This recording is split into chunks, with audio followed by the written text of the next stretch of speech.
Price Lord. நீதிமொழிகள் 21ஆம் அதிகாரம் 8ஆம் வசனம். Proverbs chapter 21 and verse 8. குற்றமுள்ளவன் தன் வழிகளில் மாறுபாடு உள்ளவன், சுத்தமுள்ளவனோ தன் கிரியையில் செம்மையானவன்.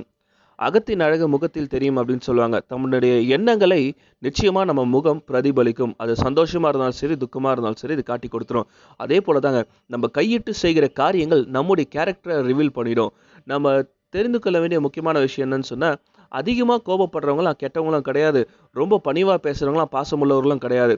யார் ஒருத்தர் தான் பேசிய வண்ணம் நாம் சொல்லிய வண்ணமே அவருடைய காரியங்கள் அவங்களுடைய கிரியைகளும் நடப்பிக்கிறாங்களோ அவங்க தான் சுத்தமுள்ளவர்களே தவிர, மாறுபாடான சிந்தனை உள்ளவர்கள், வழிகள் உடையவர்கள், அதாவது தான் சொல்றது ஒன்று, செய்யறது ஒன்று, செஞ்சது ஒன்று, சொல்றது இன்னொன்று அப்படின்று மாறுபாடு உடையவர்கள், தன்னுடைய சொல்லுக்கும் தன்னுடைய செயலுக்கும் மாறுபாடு உடையவர்கள் குற்றமுள்ளவர்கள். அவங்க சொன்னதை அவங்க காப்பாற்ற முடியல, செய்ய முடியலன்னு சொன்னால், தான் செய்ததை சொன்னதென்று சொல்லி பொய் சொல்லி அவங்க நியாயப்படுத்த ட்ரை பண்ணுவாங்களே தவிர, அவங்க நிச்சயமாக ஒரு நாளும் கரெக்டான காரியத்தை உண்மையை பேசவும் மாட்டாங்க, சுத்தமுள்ளவர்களாக இருக்கவும் மாட்டாங்க. ஏன்னா யார் ஒருத்தர் சுத்தமுள்ளவர்களோ அவங்க எதை சொல்கிறாங்களோ அதையே செய்வாங்க. ஒருவேளை அவங்க தவறு செஞ்சுட்டா கூட நான் இதை செஞ்சேன்னு சொல்லி அதை கரெக்டாக அதை ஒற்றுக்கொண்டு அதையும் சொல்லுவார்கள். எனவே நம்ம யோசிக்கணும், நம்ம எப்படிப்பட்டவர்களாய் இருக்கிறோம்.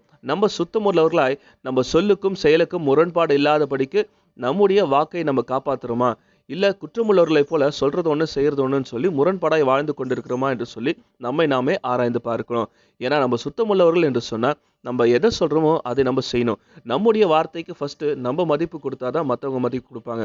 நம்ம மற்றவர்கிட்ட கொடுத்த வாக்காக இருந்தாலும் சரி, இல்லை கடவுளத்தில் கொடுத்த ப்ராமிஸாக இருந்தாலும் சரி, நம்ம எதை சொன்னோமோ அதை செய்கிறவர்களாய் நம்முடைய கிரியையிலும் நம்ம சாட்சி உள்ளவர்களாய் இருப்போம் என்று சொன்னால் நிச்சயமாக சுத்தமுள்ளவர்களாய் கடவுளால் ஆசீர்வதிக்கப்பட்டவர்களாய் வாழ முடியும். Thank you and God bless you.